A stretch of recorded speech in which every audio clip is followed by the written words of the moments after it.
Mau diapain di Roma yang begitu besar? Mau diapain di tanah yang sudah beribu-ribu hektar? Saudara-saudara, Abraham adalah bapak iman karena dia menjadi contoh bagi kita semua. Dia adalah seorang sama sekali tidak terikat oleh segala sesuatu. Waktu Tuhan panggil, ini semua disampaikan. Dia menjadi bapak iman dari segala zaman. Dan Tuhan menyatakan Tuhan bukan hanyalah Tuhan dari orang rakyat jelata. Tuhan adalah Tuhan dari sang raja. Tuhan dari sang konglomerat. Tuhan dari sang jenderal. Tuhan dari orang yang berpangkat tinggi. Tuhan daripada orang-orang yang paling elit. Mereka pun taklukkan diri ke bawah kaki Tuhan. Istilah Ibrani ini sebenarnya tidak ada di buku ini. Tapi kalau kita menjelaskan orang Ibrani, berarti orang yang datang dari seberang sungai besar situ, datang ke sini. Mereka datang ke sini, mereka mempunyai corak berbeda, cara hidup berbeda, konsep berbeda, Allah berbeda, ibadah berbeda. Dan orang mempunyai kesan ini berbeda. Ini adalah orang betul-betul mempunyai semacam hidup pandangan, hidup agama, dan segala sesuatu yang begitu berbeda. Nah, saudara-saudara, jikalau buku ini memang bukan ditulis untuk orang Ibrani, sesedikitnya dari pertama kita melihat dari nenek moyang, maka mereka sudah menerima perkataan dari Tuhan. Saudara-saudara, siapakah yang menulis akan buku Ibrani ini? Di dalam orang yang mempelajari Alkitab dari abad pertama sampai sekarang, kita melihat begitu banyak perdebatan. Ada yang berani mengatakan yang menulis ini adalah Paulus. Tetapi cara menulis dan cara istilah yang dipakai, pembentukan kalimat, tata bahasa, grammar, retorikanya, dan semacam pembahasan dengan pemikiran yang dipakai tekniknya, sama sekali berbeda dengan cara Paulus menulis. Sehingga kurang dukungan dan tidak bisa disahkan kalau surat ini ditulis oleh Paulus. Misalnya Paulus yang selalu mengatakan tentang Injil, tentang kebangkitan dan sebagainya. Di dalam seluruh buku Ibrani, Injil istilah ini belum pernah muncul satu kali. Tetapi seluruh buku berita tentang Injil. Cuma tidak pernah muncul Injil satu kali. Yang muncul adalah anugerah keselamatan mengenai kebangkitan Kristus yang di dalam seluruh kitab perjanjian baru hampir mendapatkan 30% daripada seluruh konten yang ada. Istilah kebangkitan hanya muncul satu kali di dalam seluruh buku Ibrani. Jadi di sini kita melihat mungkin sekali bukan Paulus yang tulis. Perdebatan di dalam sejarah siapa yang menulis buku Ibrani. Perdebatan kedua dipikirkan adalah mungkin Barnabas. Karena Barnabas itu pernah bersama-sama dengan Paulus.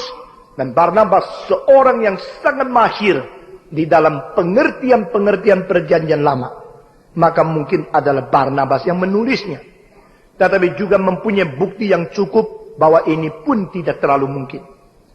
Maka pikiran yang ketiga, mungkin Timotius.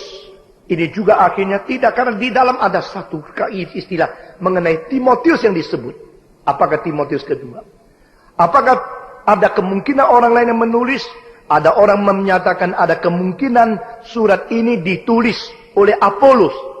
Karena Apolos adalah orang yang mengerti dan menjelaskan dengan teliti dan pandai sekali membahas kitab suci di dalam perjanjian lama.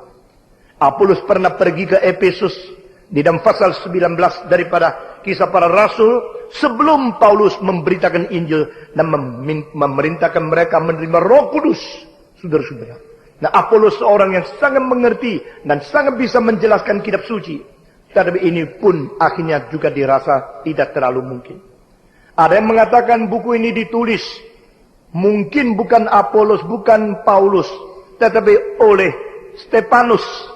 Karena orang mengatakan apa yang dibahas di sini begitu mirip dengan cara Stefanus berkhotbah sebelum dia dirajam batu sampai mati yang tercantum di dalam pasal ke-7 di dalam Kisah Para Rasul. Tetapi ini pun juga ditolak. Saudara-saudara, maka seorang bapak gereja mengatakan, mari kita dengan rendah hati Mengaku dengan terus terang saja kita tidak tahu siapa penulis. Siapa penulis buku ini kita tidak tahu. Kita hanya tahu inilah buku dari Tuhan. Yang diwahyukan oleh Tuhan. Ini buku yang diwahyukan Tuhan melalui seseorang yang tidak mau tulis namanya. Yang tidak memberitahu kepada kita siapa dia. Saudara-saudara. Karena tidak tahu siapa dia, maka buku ini mungkin bukan buku dari Tuhan. Karena tidak tahu siapa dia, mungkin tidak satu buku yang tidak bertanggung jawab sehingga tidak tahu dari mana. Nah saudara-saudara, di dalam perjanjian lama ada satu buku yang seluruhnya tidak menyebut nama Allah, tidak menyebut nama Yehova. Itu adalah buku Esther. Tetapi kalau saya tidak sebut, banyak orang Kristen membaca buku Esther tidak sadar kalau di dalam buku itu tidak ada satu kali istilah Allah. Apakah penulis daripada Esther adalah seseorang yang ateis? Atau dia tidak percaya adalah Allah? Tetapi saudara, jika engkau membaca buku Esther, engkau langsung merasakan tangan Allah berada di mana-mana. Tangan Allah mengatur seluruhnya.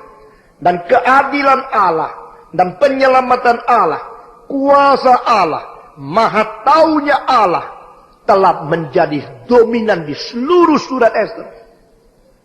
Sampai seorang menemukan dia istilah-istilah yang tertentu itu ada barisan Yahweh termuncul berapa kali dalam surat Esther. Inilah keajaiban kitab suci. Nah saudara-saudara, saya tidak akan mempersamakan itu dengan Bible Code. Bible Code satu buku yang sama sekali tidak ada arti apa-apanya. Yang sekarang dijunjung tinggi oleh orang-orang karismatik dan orang-orang Pantekosta, kira itu keajaiban Tuhan. Itu adalah cara mendapatkan beberapa huruf-huruf yang diatur dengan baik untuk mengkedok uang. Dan penulis yang bukan Kristen dan bukan orang yang betul-betul hormat kepada Tuhan telah mendapatkan ratusan juta dolar daripada penjualan buku itu. Saudara-saudara, jikalau Tuhan pakai cara sembunyi begini, menyatakan kepada kita setelah terjadi baru tahu sudah ada di dalamnya, maka itu cara yang tidak membangkitkan iman. Melalui ada Bible Code yang kau baca atau tidak baca, tidak pernah menambah iman apamu kepadamu. Hanya menambah satu keheranan. Kok bisa ada hal begini terjadi, bisa tersembunyi begini. Itu sudah permainan di dalam zaman akhir. Saudara-saudara, Allah adalah Allah yang mewahyukan diri kepada manusia. Maka ini mengapa tidak tulis penulis? Maka salah satu sebab yang dipikir oleh Bapak Gereja adalah dia begitu rendah hati. Dan akhirnya dia menyembunyikan nama diri. Supaya kemudian itu bagi Tuhan semua. Ini tidak berarti setiap orang harus begini. Karena dia betul-betul mendapatkan wahyu dari Tuhan. Tetapi dia tidak pakai nama sendiri. Ini bisa. Jikalau seseorang sekarang menganggap dia dapat wahyu dari Tuhan. Lalu tidak memakai nama sendiri. Itu adalah semacam pemalsuan dan semacam kesombongan yang tersembunyi yang tidak kelihatan. Dan dia tidak bertanggung jawab. Saudara-saudara, mungkin sebab surat ini tidak ditulis siapa penulisnya, mengakibatkan agak lambat dikanonisasikan. Nah saudara-saudara, surat Ibrani pertama muncul itu di dalam satu kutipan dari buku yang ditulis oleh seorang bernama Clement dari Roma pada tahun 94-95. Sehingga dikatakan buku ini mungkin ditulis sebelum abad pertama selesai. Karena sebelum abad pertama selesai buku ini sudah dikutip, maka kemungkinan buku ini lebih dulu daripada 94. Tetapi ada orang mengatakan karena buku Ibrani tidak menyinggung sama sekali nasib kota Yerusalem yang dirobohkan dan dibakar dan yang dirampas kaki tiangnya oleh Jenderal Titus dari Roma. Maka mungkin buku ini ditulis sebelum kota Yerusalem jatuh pada orang Roma. Itu sebab mungkin ditulis sebelum tahun 70. Nah saudara-saudara, tetapi akhirnya juga tidak ada jawaban. Jadi begitu banyak misterius. Begitu banyak hal yang perlu diperdebatkan. Begitu banyak hal yang kita tidak mungkin mengetahui. Karena terlalu sulit menemukan daripada kontennya. Untuk membuktikan siapa penulis, siapa penerima tulisan. Dan tulis pada waktu apa. Dan ditulis di dalam kondisi dan tempat di mana. Ini semua menjadi misterius.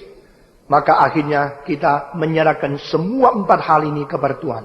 Siapa menulis? Menulis kepada siapa? ditulisnya di mana, dan pada tahun apa. 4 hal ini kita serahkan kepada Tuhan.